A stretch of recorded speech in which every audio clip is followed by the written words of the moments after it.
Hello বন্ধুরা, তোমরা সবাই কেমন আছো? আশা করি ভালোই আছো। আমিও ভালো আছি।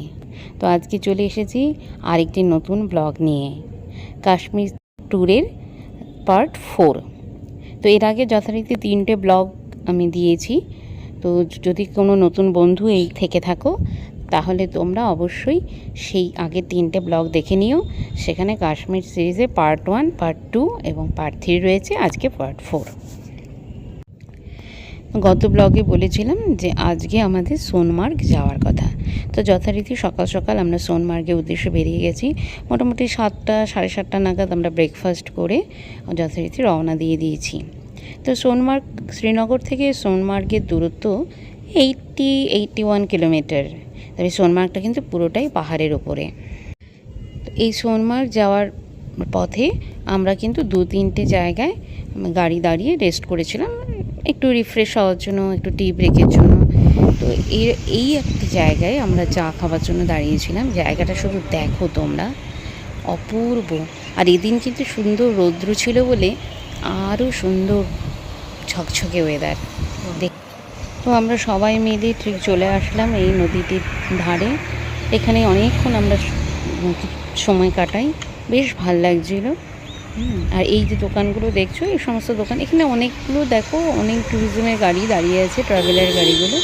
আমাদের মতো অনেক ট্যুরিস্টই তো এসেছে, তারাও এখানে দাঁড়িয়ে চা টা খেয়ে নিয়েছে। আর এই দেখো নদী, এখানে ভিডিও করা হয়নি, তো নদীতে নেমে একটু কয়েকটা স্টিল ফটো নিয়ে নিলাম, এই পাথরের মধ্যে দাঁড়িয়ে বসে যা হয় আর কি। তো এখান থেকে তারপরে আমরা চা খেয়ে যথারীতি আবার রওনা হলাম সোনমার্গের উদ্দেশ্যে। এইবার সোনমার্গের রাস্তাটা শুধু দেখো, যতই উপরে যাচ্ছি আর চারপাশে শুধু বরফ, সাদা আর সাদা। যে সৌন্দর্য না, এইটা আমি তোমাদের ভাষায় প্রকাশ করে বোঝাতে পারছি না। যেখানে আমরা টি ব্রেক নিলাম আর নদীতে ঘোরাফেরা করলাম, বসলাম, ঠিক সেখান থেকে রওনা হবার একটু পর থেকে, মোটামুটি 10-15 মিনিট পর থেকেই এই রকম রাস্তা শুরু হয়ে গেল। যত পাহাড়ের উপরে উঠছি আর দুপাশে শুধু সাদা বরফ দেখছো, যতদূর চোখ যায়। গাছের ওই পাশগুলো দিয়ে দেখো। তবু তো আমরা গাড়ির ভেতর থেকে তুলেছি। আর সব থেকে এখন বড় আফসোস হচ্ছে, তখন যদি আমার পরিকল্পনা থাকতো যে কখনো এই ভিডিওগুলো তোমাদের সাথে বা ইউটিউবে শেয়ার করব, তাহলে অন্যরকম করে মোবাইলটা ধরতাম। যাই হোক, কী আর করা। দেখো এই যে রাস্তাটার সামনে, শুধু তাকিয়ে দেখো, গাড়ির সামনে বসে এই ছবিগুলো, ভিডিওগুলো করা হয়েছে। শুধু তাকিয়ে দেখো, এই বর্ণনা আমি কি দেব? এই অপরূপ রূপ তো আর ভাষায় প্রকাশ করা যায় না, আমি তো পারছি না। মন ভরে, প্রাণ ভরে শুধু উপলব্ধি করে গেছি। আমার ভারতবর্ষ এত সুন্দর, আমাদের কাশ্মীর এত সুন্দর, না দেখলে জানতেই পারতাম না। এই দিনটি ছিল একটি রৌদ্রোজ্জ্বল দিন, সুন্দর রৌদ্র উঠেছিল। আর এই সাদা বরফের উপর যখন সূর্যের সে আলোকরশ্মি পড়ছিল আর সেই সাদা ঝকঝকে আলো বিচ্ছুরিত হচ্ছিল, সে এক অপূর্ব। ক্যামেরায় সেটা বন্দি করা সম্ভব হলো না, কিন্তু আমরা যারা গাড়িতে করে বসে যাচ্ছিলাম তারা কিন্তু সেই সৌন্দর্যটাকে ভীষণভাবে উপভোগ করছিলাম। রাস্তার দুধারে বিস্তীর্ণ এলাকা বরফে আচ্ছাদিত, মনে হচ্ছে বরফের ভেতর দিয়েই যেন গাড়ি চলছে। দরকার ছিল এই ওয়েদারটা।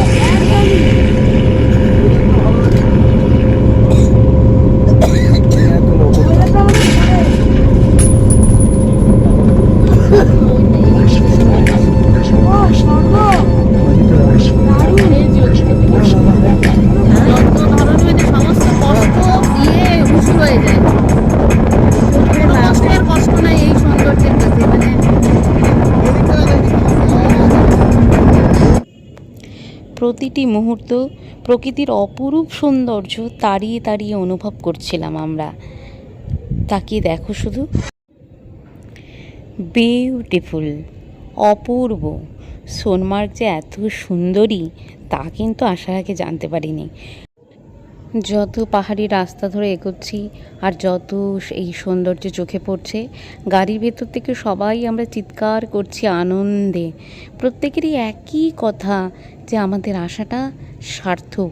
এত দূর থেকে এত ঘন্টা জার্নি করে এসেও কষ্টটা যেন কষ্টই নয়, এক অপরিসীম আনন্দ। সমস্ত রাস্তা জুড়েই গাড়িতে গান বাজছিল, তাই ভেতরকার কথাগুলো, আমাদের সকলের আনন্দের কথাগুলো আর আমি শেয়ার করতে পারলাম না, মিউট করেই প্রকাশ করতে হলো, কেননা কপিরাইটের তো সমস্যা আছে তোমরা জানোই। সোনমার্গের মেইন পয়েন্টে পৌঁছানোর আধা ঘন্টা 45 মিনিট আগে থেকেই কিন্তু আমরা এই সৌন্দর্য উপভোগ করে গেছি। কাশ্মীর যাওয়ার আগে ইউটিউবে যে ভিডিওগুলো দেখেছিলাম তাতে দেখেছিলাম যে সোনমার্গে হয়তো শুকনো মানে সবুজ ধূসর সোনমার্গ পাবো, আর গুলমার্গ তো অবশ্যই বরফ পাবো, কিন্তু সোনমার্গের যে এই দৃশ্য, এটা কিন্তু আমাদের কাছে একটা বোনাস।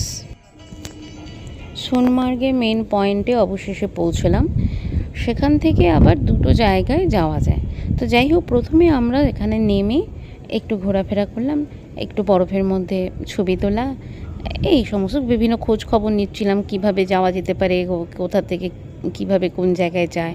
তো এখানে আমরা জানতে পারলাম যে এই যে ঘোড়াগুলো দেখতে পাচ্ছ পেছনে, এই ঘোড়া করে 45 মিনিট গেলে একটা পয়েন্ট আছে, সেইটা হচ্ছে গ্লাসিয়ার পয়েন্ট, মানে সেখানে গ্লাসিয়ার দেখতে পাওয়া যাবে, সেটাও খুব সুন্দর। কিন্তু রাস্তাটা খুব একটা সহজ নয়, মানে এবড়ো খেবড়ো।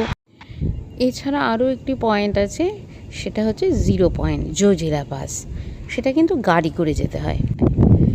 এখান থেকে প্রায় 25-26 কিলোমিটার উঁচুতে সেই 0 পয়েন্ট। ওখানে খুবই ঠান্ডা, বুঝতেই পারছো নামই 0 পয়েন্ট, সুতরাং ওখানে সমস্ত বরফ তো এখানেও পেয়ে গেছি আমরা, সুতরাং আলাদা করে আর বলার কিছু নেই। তবে যারা এখানে এসে বরফ পায় না, তারা কিন্তু সোনমার্গে বরফ দেখার জন্য 0 পয়েন্টেই যায়, অর্থাৎ জোজিলা পাসই যায়। তো আমরাও ঠিক করে ফেললাম যে না, আমরা গাড়ি করে আমরা 0 পয়েন্টেই যাব। তো যথারীতি এখানে গাড়ির ব্যবস্থা করলাম। গাড়ির ব্যবস্থা বলতে এরা এখানেও শেয়ারিং গাড়িরই, দেখতেই পাচ্ছ এই রকমই গাড়িগুলো চড়ে, 7 সিটার থাকে। তো ওরা পার হেড 1000 টাকা করে নেয়, অর্থাৎ একটা গাড়ি যে যাবে আসবে তাতে ওরা 1000 টাকা নেবে, 7000 টাকা। এই টাকাটার মধ্যে কিন্তু ওখানে গামবুটও দিয়ে দেয়, কারণ বুঝতেই পারছো এই বরফের মধ্যে বরফ মানে প্রচুর বরফ, পা ডেবে যায় আর কি। তো সেখানে নর্মাল জুতো পরে যাওয়া কিছুতেই সম্ভব না, ভিজে যাবে। তো এখান থেকে আমাদের বুট নিতে হয়েছিল, তো বুট সহকারে এবং ড্রেসও ওরা দেয়। তো আমরা নিইনি ড্রেসটা, আমরা ড্রেস বলতে জ্যাকেট আর কি, সেটা আমরা আর এখানে নিইনি, আমাদের নিজস্ব জ্যাকেটেই হয়ে গেছিলো। পরে অবশ্য ওখানে যাওয়ার পরে মনে হয়েছিল যে নিলেই হয়তো ভালো করতাম, সে বিভৎস ঠান্ডা। এমনি এই সোনমার্গে যেখানে আছি আমরা, এই রাস্তাগুলোই ঠান্ডা, আর সেখানে 0 পয়েন্টে গেলে তো আরও ঠান্ডা। जितना भी बोलो उतना ही कम है, जितना भी इसका तारीफ करो उतना ही कम है। ये मीडिया वाला क्या बोल रहा है, कश्मीर में मारते हैं, कश्मीर में ये कौन बोलता है? मीडिया वाला बताते हैं वहाँ कश्मीर में नहीं जाना, वहाँ ये करना। कश्मीर का लोग कभी भी नहीं बनेगा। ना कश्मीर का लोग बहुत अच्छे हैं, कश्मीर भी बहुत अच्छे हैं। हमारा आपके साथ हमारी रोजी रोटी है, आप एकदम लोग आएंगे हमें भी रोजी ये रोटी कश्मीर का जितना ही तारीफ करूँ ना उतना ही कम है। और যিনি আমাদের ড্রাইভার ছিলেন, ভদ্রলোক খুব ভালো ছিলেন, মাঝে মাঝে তার সাথে গল্প করে নিচ্ছিলাম। यहाँ से कहा जाता है अमरनाथ, ना अमरनाथ तो ना ना, अमरनाथ तो इधर जाए। अमरनाथ गांव से जाते हैं हेलीपैड से, यहाँ से हेलीपैड से जो लोग अमरनाथ जाते हैं, अच्छा वो यहाँ से, वो जो नीचे वाला ना हेलीपैड, वो आगे आगे आगे, हाँ, ठीक है। ये जो सामने वो हाँ वही तो बोलो, ये नीले पहन के बने हुए ना, हाँ हाँ नील रंग का वही हेलीपैड है, पुलिस वाले पुलिस वालों का है, पुलिस वालों का है, वो हेलीपैड है। ও এখান থেকে ইয়েতে যায়, মানে এখান থেকে অমরনাথে যদি হেলিকপ্টারে কেউ যায় তাহলে এখান থেকে যায়, আর ওইটা তো এখান থেকে ওই যে পাহেলগাঁও থেকে যেতে যায়, তাই তো মনে হচ্ছে। এই 0 পয়েন্টে যাওয়ার সময় মাঝখানে আমরা আরও 2-3টে জায়গায় নেমেছিলাম। একটা তো বালতাল, ওখানে তো সবাই যায়, বালতাল হয়েই 0 পয়েন্টে যেতে হয়। তার আগে আরেকটি জায়গায় নেমেছিলাম, সেখানে আবার সেখানে মাছের চাষ করা হয়, সেটা দেখার জন্য নেমেছিলাম। এটা সেই জায়গাটা, নিচ দিয়ে নদী বয়ে গেছে, আবার নদীর জলও থাকছে, আবার সাইড দিয়ে বরফও, সে এক অপূর্ব রকম দেখতে। দেখো দু সাইডে বরফ, আবার মাঝখান দিয়ে জলও বয়ে গেছে। এইখানে গাড়ি থেকে নামার পরে হঠাৎ করে আমি দেখি যে আমার দু পায়ে যে দুটো বুট দিয়েছে ওরা, দুটো একই পায়ের বুট দিয়ে দিয়েছে। আর সেটা যখন বুঝতে পেরেছি তখন তো আর কি করব, কিছু করারও নেই, অনেকটা এগিয়ে চলে এসেছি। এবার হাঁটতেও অসুবিধা হচ্ছে, এদিকে আবার হাসিও পাচ্ছে। स्पॉट का नाम क्या है? स्पॉट का नाम क्या? इस स्पॉट को क्या बोलते दादा? इसको इस जगह को इसको सरबल सरबल सरबल सरवल।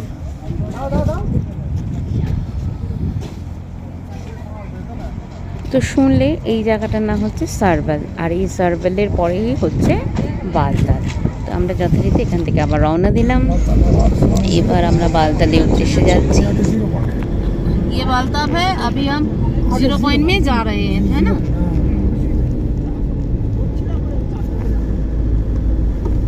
ये जोजला पास है, वो देखो वो जो जिला बस है हटाने। প্রকৃতির সৌন্দর্যটা শুধু দেখো তোমরা, কি অপূর্ব অপূর্ব। जोजला पास वो टंडल है। ও যে টানেলটা ওই যে ওটা জজিলা পাস।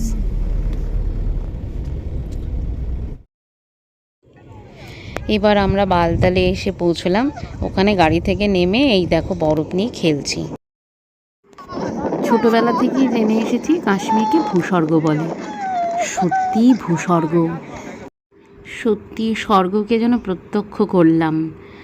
অপূরূপ অপূর্ব, সর্বত্র শান্তি, সর্বত্র আনন্দ।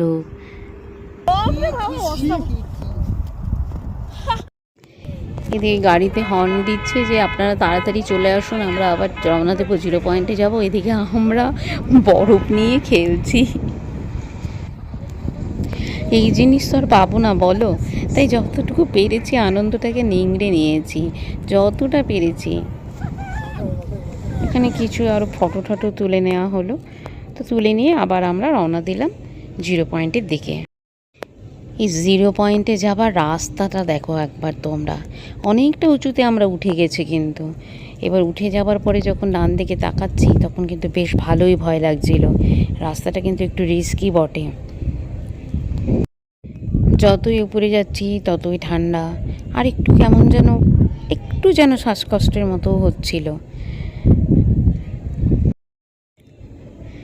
দেখো দেখো রাস্তার বাঁ দিকটা দেখো, বাঁ দিকে একদম খাড়া নিচে নেমে গেছে, খুব ভয় লাগছিল। কিন্তু একদম সাইড দিয়ে যাচ্ছে গাড়িটা, একবার ফলো করো তাহলেই বুঝতে পারবে। যখন উঠছি না তখন কিন্তু ভীষণ ভয় লাগছিল যে কেন এলাম, না আসলেই ভালো করতাম। এত রিস্ক নিয়ে এত উপরে যাচ্ছি, অনেক গাড়ি যাচ্ছে, আমাদের সাথে আরেকটি গাড়ি ছিল, সে আবার মাঝপথে গিয়ে সে আবার খারাপ হয়ে গেল, বোঝো ঠেলা। এই রাস্তা দিয়ে বড় বড় ট্রাকগুলোও কিন্তু যায়, ট্রাক বোঝাই সব খাদ্যদ্রব্য আর কি, আলু পেঁয়াজ এইসব আর কি নিয়ে যাওয়া হয়। এখান থেকে লাদাখ মোটামুটি 150 কিলোমিটার হবে ডিস্টেন্স 0 পয়েন্ট থেকে। তো এই রাস্তাটা দিয়েই কিন্তু লাদাখ যায়, এই সোনমার্গ হয়ে এই রাস্তাটা দিয়ে লাদাখ যায়। তো আমরা কিন্তু প্রায় লাদাখের কাছাকাছি পৌঁছে গেছিলাম বলতে পারো। এতটা পথ অতিক্রম করে অবশেষে আমরা এসে পৌঁছলাম 0 পয়েন্টে। ওরে বাবা, এখানে গাড়ি থেকে নেমে যা ঠান্ডা সে আর তোমাদের ভাষায় প্রকাশ করে বোঝাতে পারবো না। সমতল থেকে 11,649 ফিট উঁচুতে হচ্ছে এই 0 পয়েন্ট। তাহলে এখানে তো ঠান্ডা হবেই, আর শ্বাসকষ্ট হওয়াটাই স্বাভাবিক। তবে আমরা কোনো অক্সিজেন সিলিন্ডার সঙ্গে রাখিনি, তবে কিছু হোমিওপ্যাথি ওষুধ ছিল, আমাদের সেটা প্রয়োজন পড়েনি। যাই হোক, ওখানে নেমে এত ঠান্ডা, একটু ম্যাগি খেয়ে নিলাম গরম গরম। আর খাবো কি, গরম হতে হতেই তো সে ঠান্ডা হয়ে যাচ্ছে। চা যে খাবো গরম চা, তারও কোনো উপায় নেই। চাটা ওখানে যারা খাবারগুলো বানায় তারা যে এত কষ্ট করে বানায় সেটা সামনে দেখলে বোঝা যায়। তো এখানে কিছুক্ষণ ঘোরাফেরা করার পরে আমরা যথারীতি আবার গাড়িতে উঠে আবার রওনা দিয়ে দিলাম সোনমার্গের উদ্দেশ্যে। তবে এখানে বেশিক্ষণ তো থাকা যায় না, একটু এতটা ঠান্ডা, একটু কষ্ট হয় বেশিক্ষণ থাকলে। তো যাই হোক, এই হচ্ছে আমাদের আজকের ট্যুর ছিল সোনমার্গ। এখান থেকে ফিরতে ফিরতে আমাদের হোটেলে ফিরতে ফিরতে প্রায় রাত 8টা 8:30 বেজে গেছিলো। তো আজকের ভিডিওটা এখানেই শেষ করছি। আজকে সোনমার্গ দেখা হলো, আসছে আরও নতুন ভিডিও। নেক্সট ব্লগে তোমাদের সাথে আবার দেখা হচ্ছে। ততক্ষণের জন্য শুভরাত্রি।